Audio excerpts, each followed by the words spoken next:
Hello and a warm welcome to our viewers in Nigeria and around the world to Global TV AM News in Nigeria's capital, Abuja. I am Anthony Momodu.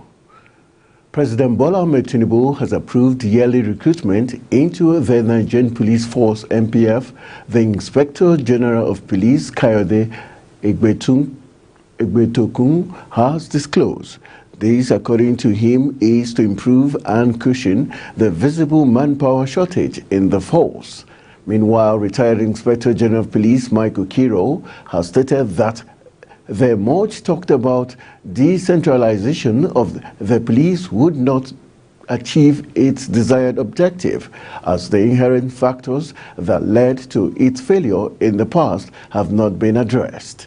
Addressing officers and men of the Kwara State Police Command in Ilorin during a one-day official visit yesterday, Egbetokun lamented that one policeman does the job of two policemen currently, noting that the increase in the manpower would be gradual. He stated that Tinubu has given approval for yearly recruitment into the force. Vice President Kashim Shettima is currently attending the 37th annual Akesen Days Celebration 2023 at the Ikperu community in Ikenne local government area of Ogun.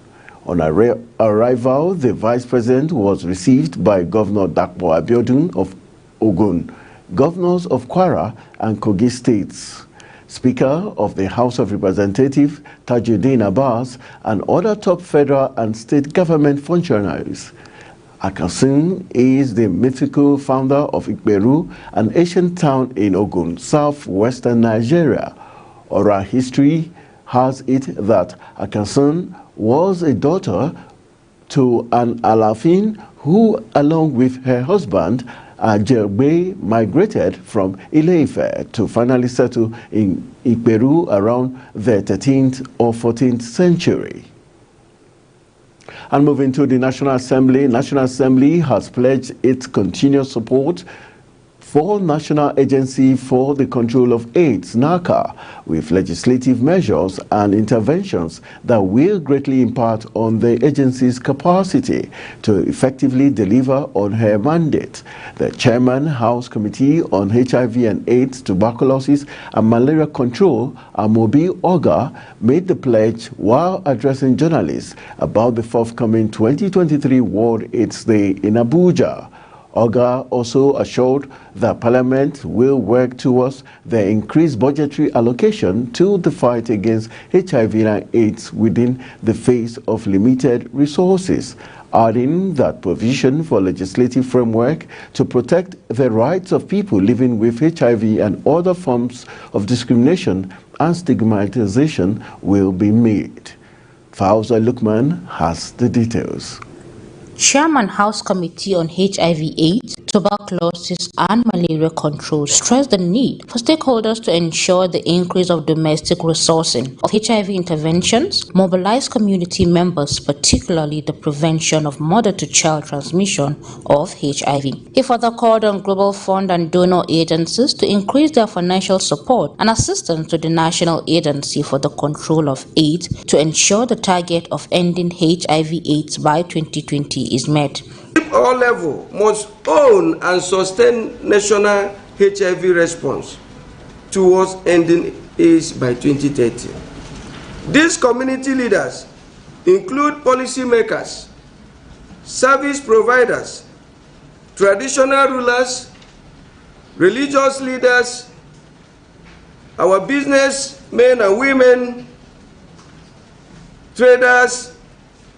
We must all ensure that the increase of domestic resourcing of HIV intervention, mobilizing community members for gender equitable social norms and gender equality in the uptake of HIV prevention. In his welcome address, the Director General NACA, Gambo Aliyu, charged all stakeholders to renew their dedication to the national HIV/AIDS response. He further called on community-led initiatives, strengthen partners and policies championing that will uphold the rights and dignity of all individuals, regardless of their HIV status. We are here to tell the global community Nigeria is getting it right.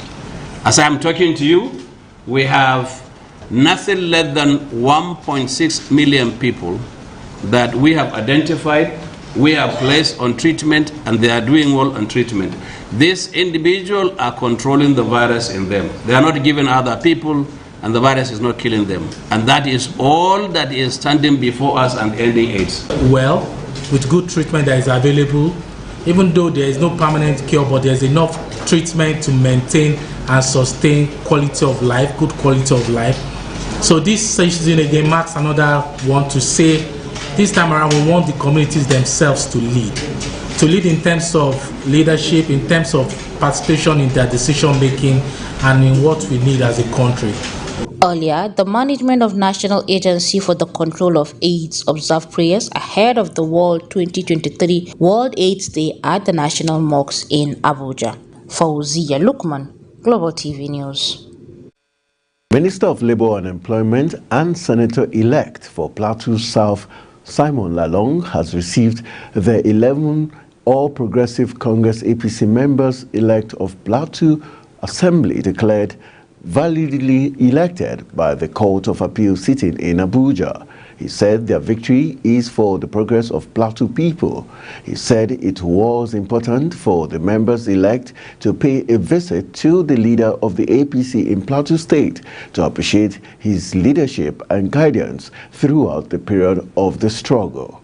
Plateau APC Chairman Honorable Rufus Bature, who presented the members-elect to the former governor, said the journey to their victory was long envisaged because of the failure of the PDP to abide by its own constitution and the constitution of Nigeria.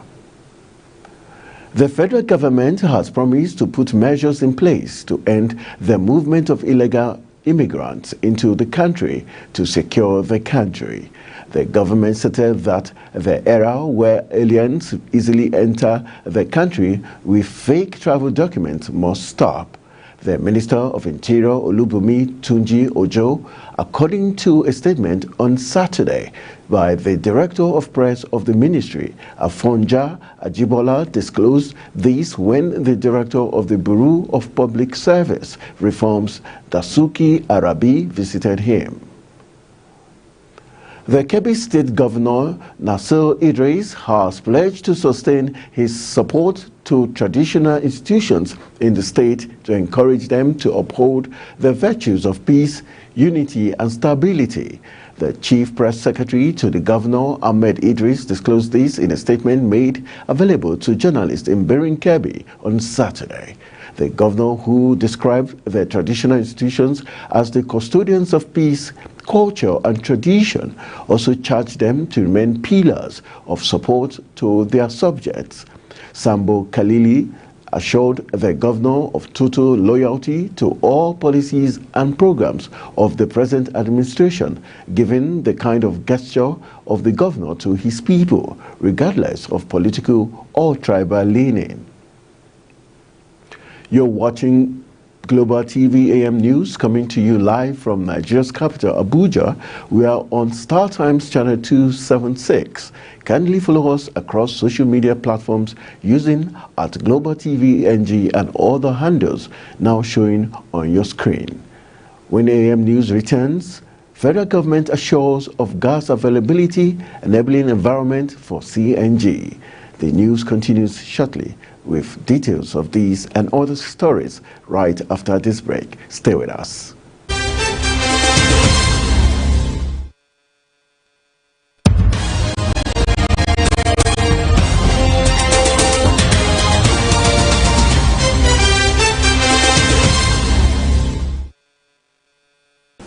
Welcome back from the break. This is Global Television bringing you live broadcast of the news, AM News from Nigeria's capital, Abuja. And moving to the foreign scene, 70 people have perished in widespread flooding in Kenya that has also driven tens of thousands of people from their homes. President William Ruto said on Saturday, describing it as an emergency situation. Kenya and neighboring Somalia and Ethiopia countries that are only just emerging from the worst drought in 4 decades, are now experiencing devastating flooding caused by rains linked to El Nino weather pattern. Ruto said the cabinet would hold an emergency meeting on Monday to discuss recommendations on how to manage the crisis. Many roads, especially in the northern part of Kenya, have been washed away, he said, leaving trucks carrying food, medicine and fuel stranded. He said the Kenyan Defense Force had been called in to lift supplies to marooned communities.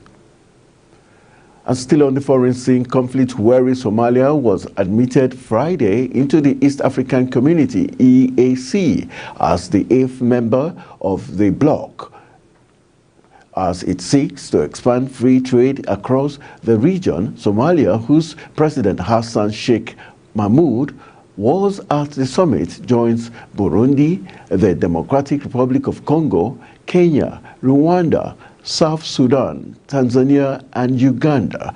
The EAC, headquartered in the Tanzanian town of Arusha, where the summit was taking place, was founded in 2000 and works to encourage trade by removing custom duties between member states. It established a common market in 2010. The admission of the fragile Horn of Africa nation with a population of 17 million will boost the EAC market to more than 300 million people. Somalia also has the longest coastline of a mainland African country and will add more than 3,000 kilometers of shoreline to the bloc, stretching it from the Atlantic through the Indian Ocean up to the Gulf of Aden. Indian rescuers brought in a new digging machine Saturday to open a vertical shaft to free 41 workers trapped inside a collapsed road tunnel for 2 weeks after efforts through another route hit snags just meters from reaching the men. In the latest setback in frantic attempts to rescue the increasingly desperate workers, engineers driving a metal pipe through 57 meters of rock and concrete ran into metal rods and construction vehicles buried in the earth. Just 9 meters from breaking through, drilling with a giant earth boring machine has stalled while using gas cutting tools to remove thick metal girders from inside the confined pipe. Hamas fighters released 24 hostages yesterday on the first day of the world's first truce, including Israeli women and children and Thai farm workers, after guns fell silent across Gaza Strip for the first time in 7 weeks. The hostages were transferred out of Gaza and handed over to Egyptian authorities at the Rafah border crossing, accompanied by 8 staff members of the International Committee of the Red Cross, ICRC. In a 4-car convoy, the ICRC said Qatar, which acted as mediator for the truce deal, said 13 Israelis had been released, some with dual nationalities, plus 10 Thais and a Filipino. 39 Palestinian women and children were released from Israeli jails in return for the 13 Israelis, Qatar said. And in business, the hike in inflation figures facing Nigeria's economy and the decline of foreign exchange, which has led to the shutdown of some businesses in the country, is of grave concern to these business entrepreneurs and experts at a training workshop in the nation's capital, Abuja. They unanimously agree that businesses can only survive the harsh economic situation in the country by acquiring and applying requisite business skills, models, and strategies before investing. Global correspondent tells us more.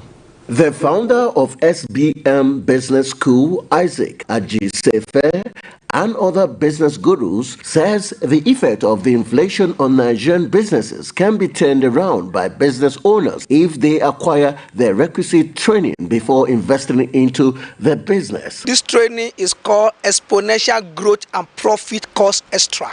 The present economy needs new method, new strategies, new principle, new tactics, new ideas. If not, business will knock out. I've said it over and over again that many businesses are knocking out in Nigeria because people go into business without learning the business. But now we are saying, come and learn before you begin to put all your fortune into the business. So what we are doing basically is to gather people together and teach them the best practices to engage and run profit in their business. I mean, we need to have leaders who knew ahead of now, because the leader who have now is about me. America budget for 10-20 years ahead, so we need leaders that can think ahead. Ajisefe reiterated the importance of applying new and standard business models in building and resuscitating businesses and called for government support. There's no going back in yet, but if they come tomorrow, we will accept them, because there's need for us to take this kind of program all over the states in Nigeria. Judging from the economic situation of Nigeria, everyone needs knowledge on how to navigate and use resilience to navigate the challenges of economic situation of Nigeria. Each time we come here, we always go to improve on our businesses. Like what I normally learn from this program is how to be a better leader. Some business owners and participants at the business training workshop bear their minds on ways to surmount the harsh economic conditions in the country. I really enjoyed the training. Training is one of a kind. I really know what to do now in my business. There's a particular saying, if you don't know what to do, you don't know what you want. You don't have to depend on government, and you have to delete that mentality, colonial mentality of job, seeking for job after school. Create your own job. I've learned many other approaches to, succeed in my line of business. So Nigerian business owners and entrepreneurs have been advised to acquire the requisite training before venturing into their preferred business. Anthony Momodu reporting for Global Television. The federal government has reiterated its commitment to ensuring there is sufficient gas in the country, saying it has put in place measures that will drive the compressed natural gas project. Special Advisor on Energy to President Bola Tinubu, Olu Vahijin, said this during the groundbreaking ceremony of Portland Gas in Lagos, represented by Eriye Onagurua. Vahijin said the signing dovetailed into the recently launched Presidential Compressed Natural Gas Initiative, PCNGI, as part of the commitment to change the transportation landscape, reduce energy costs, stimulate economic growth, and foster a cleaner environment by reducing carbon emissions and promote energy security through domestic natural gas resources. She said Portland Gas Green Park was undoubtedly a cleaner and more efficient energy source. This, in turn, will enable us to reduce our reliance on imported fuel, stabilize energy prices, and boost our economic growth. It will demonstrate to the world that Nigeria is committed to tackling climate change and building a cleaner and more resilient future. The Naira on Friday recovered against the United States dollar at the Nigerian Autonomous Foreign Exchange Market, the country's official exchange rate window. The Naira recovered to 794.89 Naira to a dollar after a two-day slump in the official market, according to data from the FMDQ Security Exchange, a platform that oversees foreign exchange trading in Nigeria. The rate represents a recovery of 16.88% from the 959.33 Naira it recorded on Thursday. However, the forex turnover on Thursday hit $105.50 million, according to data from NAFEM. The turnover represents the amount of dollars traded at a particular trading day. Consequently, At the parallel market, the Naira sustained its appreciation against the dollar as it appreciated on Friday from 1,160 Naira to 1,155 Naira. Nigeria's oil sector grew minus 0.85% in third quarter of 2023. This is according to the Gross Domestic Product GDP report recently released by the National Bureau of Statistics (NBS). The report highlights the fact that in the third quarter of 2023, the growth rate in the oil sector was minus 0.85% year-on-year in. However, what may seem like a decline is an improvement from what the oil sector growth rate was in the corresponding quarter of 2022, as well as the previous second quarter 2023. In third quarter of 2022, the oil sector growth rate was minus 22.67%. Also compared to the previous quarter, second quarter 2023, which was minus 13.43%. There was a positive increase of 12.58% points, a part of the report stated. According to the GDP report, Nigeria's oil industry showed some improvement in production. The average daily oil output was 1.45 million barrels per day, which was higher compared to both the same period in 2022, which was 1.2 million barrels per day, and the second quarter of 2023, which was 1.22 million barrels per day. This increase in production was by 0.25 barrels per day from last year's third quarter and by 0.23 barrels per day from second quarter this year. Looking specifically at the quarter-by-quarter performance, the oil sector in third quarter 2023 experienced a growth rate of 12.47%. This means it saw a good expansion compared to the previous quarter. Meanwhile, in terms of its contribution to the total real GDP, the oil sector contributed 5.48% in third quarter of 2023.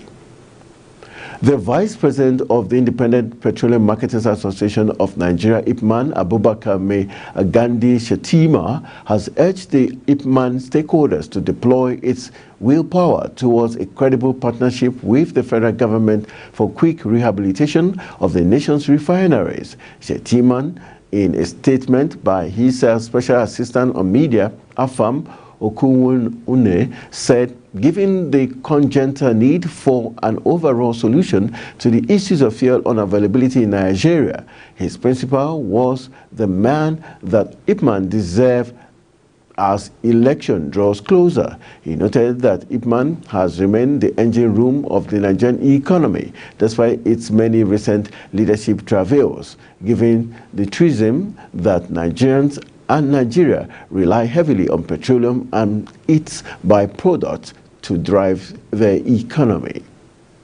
And moving to the exciting world of sport, Liverpool snapped Manchester City's 23-match winning run at the Etihad as a clash between the Premier League top two ended 1-1 on Saturday. Trent Alexander-Arnold's final strike 10 minutes from time salvaged a point for the visitors after Erling Haaland's 50th Premier League goal put City in front. Liverpool boss Jurgen Klopp made his displeasure clear at the early kick-off time on the back of an international break where both sides had players who had been in World Cup qualifying action in South America little over 72 hours ago. In sport, Hewitt declares his tennis band of brothers will give everything to bring back Davis Cup to Austria. And for more sports stories, let's join the sports desk. Leighton Hewitt has declared his close-knit tennis band of brothers will give it a hell of a shake to bring back the Davis Cup to Australia after they roared into another final in Malaga following their 2-0 victory over Finland in Friday's semi-final, executed superbly without a drop set in singles wins for Alexis Popyrin and Alex Vermino. Team captain Hewitt said he couldn't be prouder of their achievement in making back-to-back finals. even though they will be facing either a Serbian side led by world number 1 Novak Djokovic or an Italian team inspired by young superstar Yannick Sinner in Sunday's final. The inspirational winner was adamant no one really wants to play them.